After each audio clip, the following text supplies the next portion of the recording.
Was wäre, wenn ich Ihnen sage, dass es auf unserer Erde Landschaften gibt, die aus der Luft wie riesige Drachen aussehen?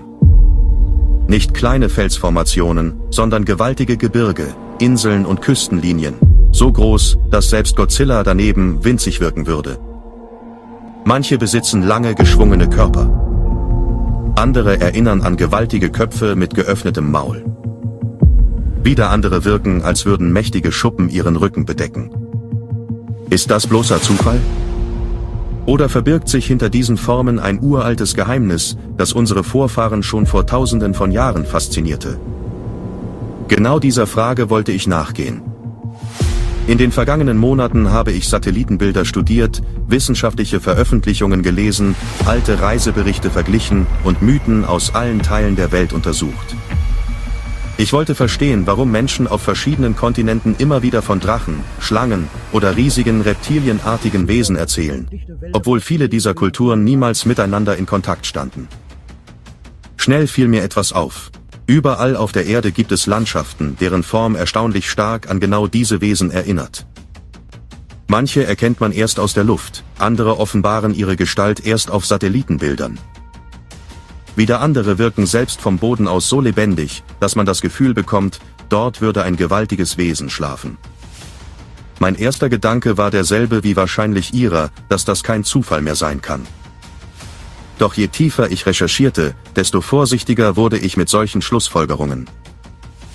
Denn gleichzeitig zeigen Geologen seit Jahrzehnten, dass unsere Erde ein Künstler ist, der mit unvorstellbar viel Zeit arbeitet. Gebirge wachsen, Meere verschwinden, Kontinente verschieben sich, Flüsse schneiden tiefe Täler ins Gestein, Vulkane schaffen neues Land, und Wind sowie Regen formen Felsen über Millionen von Jahren. Aus wissenschaftlicher Sicht genügt Zeit allein, um selbst außergewöhnlichste Formen entstehen zu lassen. Doch gleichzeitig sagt uns auch die gleiche Wissenschaft, dass das Leben damals nicht immer organisch gewesen sein muss, so wie heute. Heute gibt es Bäume aus Holz. Damals jedoch soll es auch Organismen gegeben haben, die auf Siliziumbasis existieren konnten. Bäume wurden so groß, dass man ihre Kronen selbst aus größter Entfernung schon erahnen konnte. Und dennoch blieb ein seltsames Gefühl zurück. Warum erkennt unser Gehirn ausgerechnet Drachen? Warum nicht Elefanten? Warum nicht Wale? Warum taucht immer wieder das Bild eines langen reptilienartigen Körpers auf? Je länger ich darüber nachdachte, desto klarer wurde mir, diese Reise besteht aus 2 Expeditionen. Die erste führt tief in die Erdgeschichte. Die zweite in die Geschichte der Menschheit. Denn fast überall, wo ich solche ungewöhnlichen Landschaften fand, wartete bereits eine Legende auf mich. Mal erzählte sie von einem Drachen, der vom Himmel herabgestiegen sein soll. Mal von einer riesigen Schlange, die zu Stein wurde. An anderen Orten sprach man von gewaltigen Hütern, die über Berge wachten oder unter der Erde schliefen. Immer wieder begegnete mir dieselbe Vorstellung. Nicht dieselbe Geschichte, aber dieselbe Idee. Natürlich bedeutet das nicht, dass irgendwo tatsächlich Drachen gelebt haben. Dafür gibt es keine wissenschaftlichen Belege. Aber genau deshalb wird die eigentliche Frage noch spannender. Warum erschaffen Menschen überall auf der Welt fast dieselben Bilder? Während ich weiter recherchierte, stieß ich auf ein bekanntes psychologisches Phänomen. Unser Gehirn liebt Muster. Es genügt oft schon eine Andeutung, damit wir Gesichter in Wolken erkennen, Tiere in Felsen sehen oder Figuren in Sternbildern entdecken. Dieses Phänomen nennt sich Pareidolie. Vermutlich war es ein evolutionärer Vorteil. Wer schneller ein Raubtier im Gebüsch erkannte, hatte bessere Überlebenschancen als jemand, der zu lange zögerte. Vielleicht erklärt genau das, warum manche Landschaften auf uns so lebendig wirken. Vielleicht. Aber erklärt es wirklich alles? Denn viele dieser Orte faszinieren Menschen nicht erst seit Satelliten und Drohnen. Sie wurden schon vor Jahrhunderten oder sogar Jahrtausenden als heilige Orte verehrt. Dort entstanden Tempel. Dort wurden Opfer dargebracht. Dort erzählte man Geschichten, die bis heute weiterleben. Und genau das machte mich neugierig. Vielleicht erzählen diese Landschaften keine Geschichte über Drachen. Vielleicht erzählen sie eine Geschichte über uns. Über die Art und Weise, wie Menschen ihre Umwelt wahrnahmen.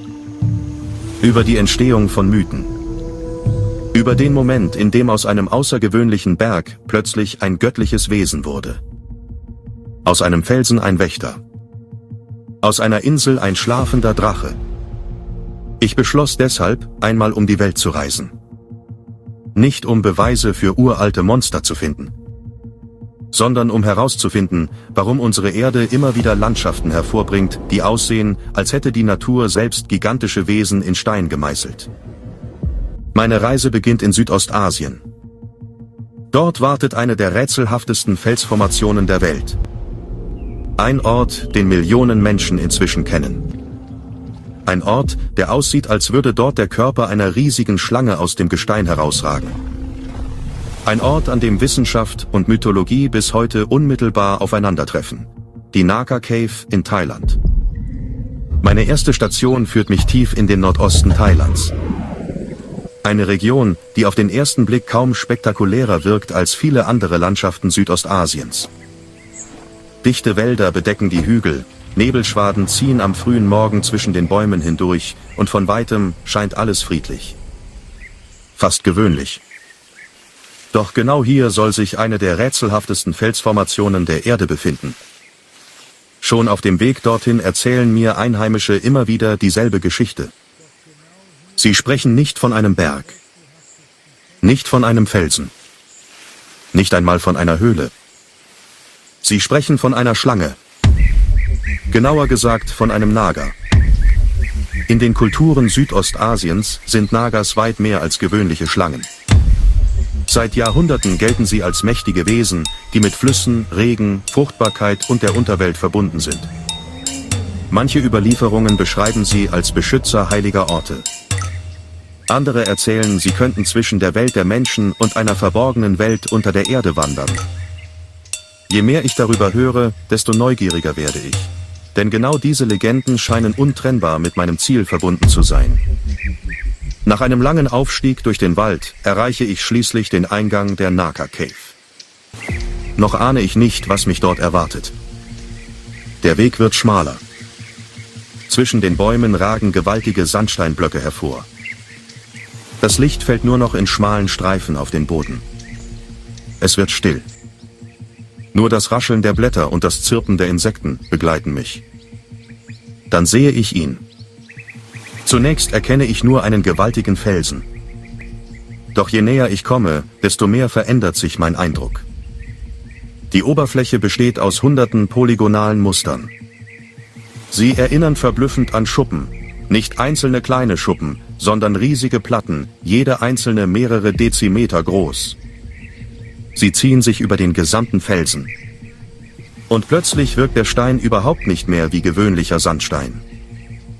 Vor mir scheint der Körper eines gigantischen Wesens zu liegen. Fast so, als hätte sich eine unvorstellbar große Schlange mitten im Wald zusammengerollt und wäre vor unzähligen Zeitaltern zu Stein geworden. Ich bleibe stehen.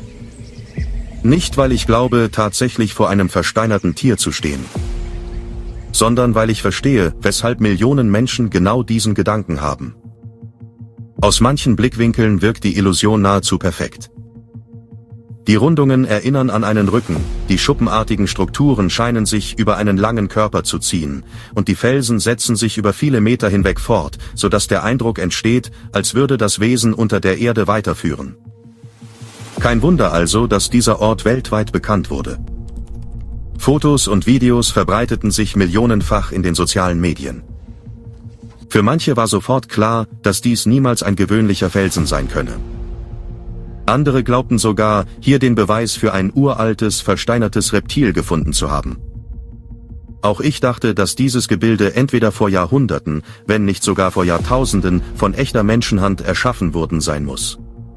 Oder mein zweiter Gedankengang war, dass es sich sonst um ein echtes Urzeitmonster gehandelt haben könnte. Doch genau an diesem Punkt beginnt die Wissenschaft, eine ganz andere Geschichte zu erzählen. Geologen erklären, dass die auffälligen Muster durch einen Prozess entstanden sind, der sich über sehr lange Zeiträume hinweg entwickelte. Vor mehr als 100.000 Jahren führten starke Temperaturunterschiede zwischen Tag und Nacht dazu, dass sich der Sandstein immer wieder ausdehnte und zusammenzog. Mit der Zeit entstanden feine Risse. Regenwasser drang in diese Spalten ein. Weitere Verwitterung vergrößerte sie langsam. Über unzählige Generationen entstand so ein Netzwerk aus polygonalen Strukturen. Das Ergebnis wirkt heute erstaunlich regelmäßig, fast künstlich. Und genau deshalb erinnert es unser Gehirn sofort an die Haut eines Reptils. Damit schien der Fall eigentlich geklärt, doch nicht für mich. Denn während ich weiter durch die Höhle gehe, fällt mir etwas auf. Nicht nur die Oberfläche erinnert an ein riesiges Lebewesen. Auch die gesamte Form des Felsens scheint wie ein gewaltiger Körper durch die Landschaft zu verlaufen. An manchen Stellen sieht es beinahe so aus, als würden sich Muskeln unter einer steinernen Haut abzeichnen. Natürlich weiß ich, dass dieser Eindruck täuschen kann. Aber genau darin liegt die eigentliche Faszination dieses Ortes. Die Natur erschafft eine Form. Der Mensch erschafft daraus eine Geschichte. Und manchmal sind beide so eng miteinander verwoben, dass sie sich kaum noch voneinander trennen lassen. Während ich weiter über die Felsen laufe, beginne ich zu verstehen, warum der Naga bis heute eine so bedeutende Rolle in dieser Region spielt. Für die Menschen hier ist dieser Ort kein geologisches Kuriosum. Er ist Teil ihrer Geschichte, Teil ihrer Identität, Teil ihres Glaubens. Viele Besucher kommen nicht aus wissenschaftlichem Interesse hierher. Sie kommen, um zu beten, Opfergaben niederzulegen oder einfach einem Ort zu begegnen, den sie als heilig empfinden. Und genau das macht die Naka Cave so außergewöhnlich. Nicht die Frage, ob hier tatsächlich eine Schlange versteinert wurde, sondern die Erkenntnis, dass derselbe Ort gleichzeitig zwei völlig unterschiedliche Geschichten erzählen kann. Für Geologen ist er ein beeindruckendes Beispiel natürlicher Verwitterung. Doch wenn wir die Mythologie einmal mit einbeziehen, eröffnet sich plötzlich eine völlig neue Perspektive. Denn das, was wir heute sehen, ist nur eine Momentaufnahme. Über Jahrtausende haben Wind, Regen, Hitze und die Kräfte der Natur diese gewaltige Felsformation immer weiter verändert. Stellen wir uns denselben Felsen vor 1000 Jahren vor. Die Konturen wären vermutlich noch deutlich schärfer gewesen. Die Vertiefungen der Augen, die Form des Mauls und die schuppenartige Oberfläche hätten sich viel klarer abgezeichnet als heute. Gehen wir noch weiter zurück, 2000 Jahre. Vielleicht war die Ähnlichkeit mit einem gewaltigen Schlangenkopf damals noch unübersehbarer. Und genau hier wird die Mythologie spannend. Wenn die Menschen, aus deren Überlieferung diese Legende entstand, die Formation in einem wesentlich besser erhaltenen Zustand sahen, ist leicht nachvollziehbar, warum sie darin nicht einfach einen Felsen erkannten, sondern den versteinerten Körper eines Naga-Königs. Für sie war es möglicherweise kein Symbol und keine Fantasie, sondern etwas, das sie als real wahrnahmen. Je weiter wir gedanklich an den Ursprung dieser Überlieferung zurückgehen, desto faszinierender wird die Frage: Wie sah diese Formation damals wirklich aus? Könnte sie einst so detailreich gewesen sein, dass sie auf die Menschen fast lebendig wirkte? Genau an diesem Punkt beginnt die eigentliche Legende. Der Überlieferung nach lebte vor unvorstellbar langer Zeit der mächtige Naga-König Pu Ului, auch Pu Srilui genannt. Er herrschte über das geheimnisvolle Reich der Nagas, gewaltige schlangenartige Wesen, die in vielen Kulturen Südostasiens als Beschützer der Erde, des Wassers und der Unterwelt verehrt werden. Sie galten als mächtig, weise und den Menschen in vielerlei Hinsicht überlegen. Eines Tages geschah jedoch etwas, das das Schicksal des gesamten Naga-Volkes für immer verändern sollte. Je nach Überlieferung verliebte sich entweder die Tochter des Naga-Königs oder eine Naga-Prinzessin in einen menschlichen Prinzen. Doch die Verbindung zwischen Mensch und Naga war streng verboten.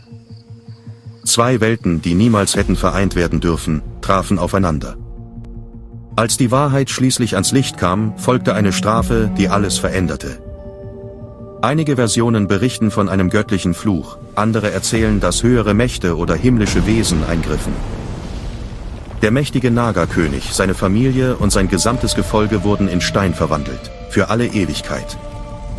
Sein gewaltiger Körper soll als die Felsformation zurückgeblieben sein, die wir heute als Naga Cave kennen.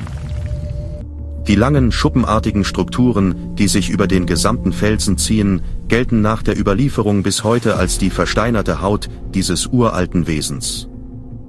Selbst die markante Form des Kopfes mit den scheinbaren Augenhöhlen, dem geöffneten Maul und den Nasenöffnungen wird von vielen Gläubigen als Beweis dafür angesehen, dass hier nicht einfach ein gewöhnlicher Felsen liegt.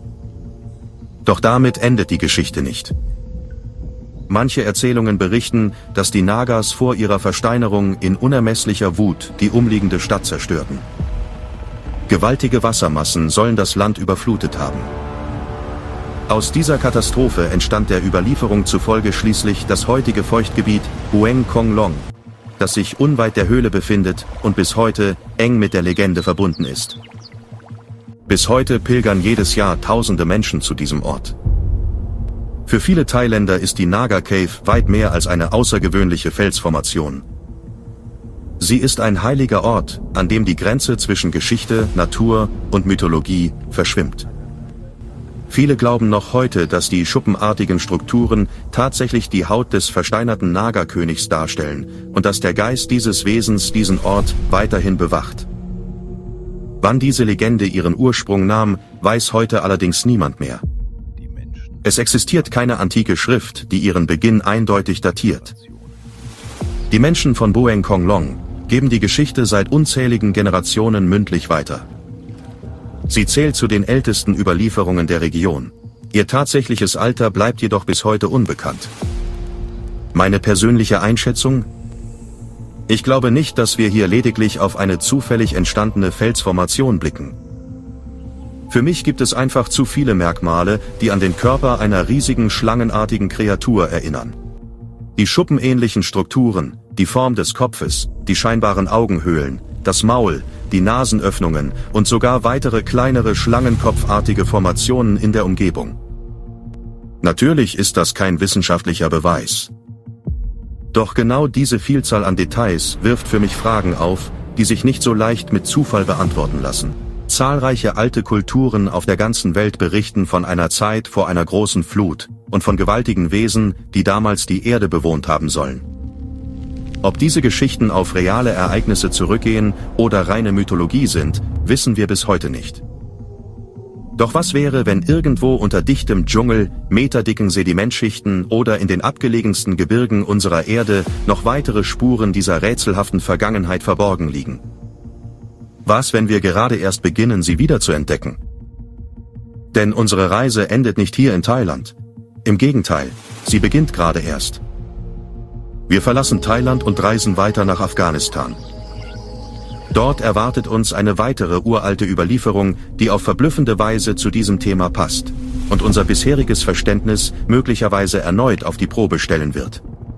Denn zum ersten Mal wird mir bewusst, dass ich auf dieser Expedition wahrscheinlich niemals nur nach Landschaften suchen werde. Ich werde nach dem suchen, was zwischen Landschaft und Legende entsteht. Nach dem Moment, in dem die Natur beginnt, Geschichten zu erzählen. Was passiert, wenn sich Legenden nicht mehr nur auf Berge oder Felsen beziehen, sondern plötzlich behauptet wird, einem solchen Wesen tatsächlich begegnet zu sein? Genau an dieser Stelle stößt man auf eine der bekanntesten modernen Erzählungen der vergangenen Jahrzehnte, den Giant of Kandahar.